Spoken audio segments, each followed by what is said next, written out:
एक बार एक ब्राह्मण था जो भगवान श्री कृष्ण के मंदिर में निष्ठापूर्वक सेवा करता था।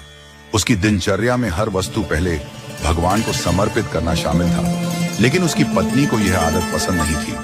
वह हमेशा ताना मारती कि कोई पत्थर की मूर्ति खाएगी नहीं जो तुम हर चीज पहले मंदिर में चढ़ाते हो। एक दिन घर में लड्डू बने। ब्राह्मण ने लड्डू उठाए और मंदिर की ओर चल दिया। पत्नी ने ताने मारते हुए कहा, इस बार बिना भगवान को खिलाए मत लौटना, मैं देखती हूँ कैसे खाते हैं। पत्नी की बात सुनकर ब्राह्मण ने ठान लिया कि बिना भगवान को लड्डू खिलाए मंदिर से नहीं लौटेगा।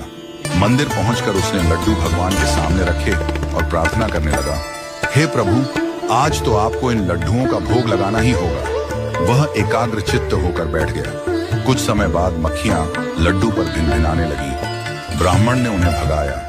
थोड़ी देर बाद चींटियां आईं और लड्डू पर चढ़ने लगी।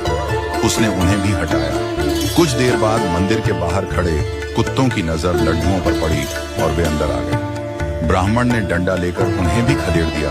इतने में एक भिखारी आया और लड्डू उठाने की कोशिश की। क्रोधित ब्राह्मण ने उसे भी डांट दिया और थप्पड़ मारते हुए भगा दिया। दिन ढलने लगा, लेकिन ब्राह्मण टस से मस नहीं हुआ। उसने निश्चय कर लिया था कि आज भगवान को खिलाए बिना नहीं जाएगा। शाम हो गई और फिर रात हो गई। मंदिर में खड़े लोग भी धीरे धीरे घर लौट गए। ब्राह्मण का धैर्य टूटने लगा। उसे गुस्सा आया और उसने भगवान को कोसते हुए कहा, इतने वर्षों की सेवा बेकार गई। भगवान ने आज भी भोजन स्वीकार नहीं किया।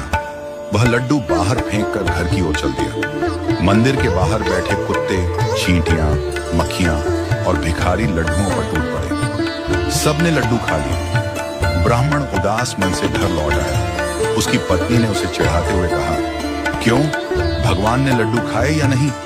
वह निराश होकर चुपचाप सो गया। रात को भगवान उसके सपने में आए और मुस्कुराते हुए बोले, लड्डू बहुत स्वादिष्ट थे, लेकिन अगर सुबह ही खिला देता तो मुझे दिन भर इंतजार नहीं करना पड़ता। मुझे कई रूपों में आना पड़ा, मक्खी, चींटी, कुत्ता और भिखारी, लेकिन तूने किसी को भी खाने नहीं दिया। अंत में जब तेरा धैर्य टूटा तब हमें जमीन से उठाकर खाना पड़ा, जिसमें मिट्टी भी लग गई थी। अगली बार अच्छे से खिलाना। यह कहकर भगवान चले गए। सुबह ब्राह्मण की नींद खुली।